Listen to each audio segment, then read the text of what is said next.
Friends, ఈ place మీలో ఎంతమందికి తెలుసు? ఇక్కడ నుంచి వచ్చే నీళ్లు శివుడి పాదాల దగ్గర నుంచి వస్తాయంట. ఈ ప్లేస్ కూడా శ్రీశైలంలో చాలా ఫేమస్ ప్లేస్. అదే అండి పాలధార పంచదార తీర్థాలు. ఇవి మనకు శ్రీశైలానికి వెళ్తున్న రూట్లోనే దారి పక్కనే ఈ తీర్థాలు అయితే ఉంటాయి. ఇక్కడ మనం చూస్తున్నవన్నీ నిజమైన ఆయుర్వేద మూలికలు.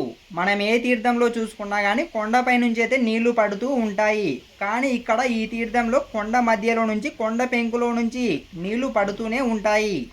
ఇక్కడ రెండు రకాల నీళ్ళైతే వస్తాయి. ఒకటి పాలధార, ఇంకోటి పంచదార. పాలధార అంటే శివుడి పాదాల దగ్గర నుంచి వచ్చే నీళ్లు. ఇవి చాలా తీయగా ఉంటాయి. పంచదార అంటే శివుడి పంచముఖం నుంచి వస్తున్న నీళ్లు. ఒకే ప్లేస్లోనే మనం రెండు రకాల నీళ్ళనైతే తాగవచ్చు. ఇక్కడ పారుతున్న నీళ్లు ఇలా సంవత్సరం పొడవునా వస్తూనే ఉంటాయి. చాలా మంది భక్తులు ఈ నీళ్ళని తాగిన తర్వాత వాళ్ళు బాటిళ్లకు నించుకొని ఇంటికైతే తీసుకువెళ్తారు. ఫ్రెండ్స్, మీరు ఎప్పుడైనా ఈ శ్రీశైలానికి వచ్చారా? వచ్చి ఉంటే మాకు కామెంట్ చేయండి. ఈ శ్రీశైలంలో చూడవలసిన ప్లేసెస్ అయితే చాలా ఉన్నాయి. వాటన్నిటిని అప్లోడ్ చేశా.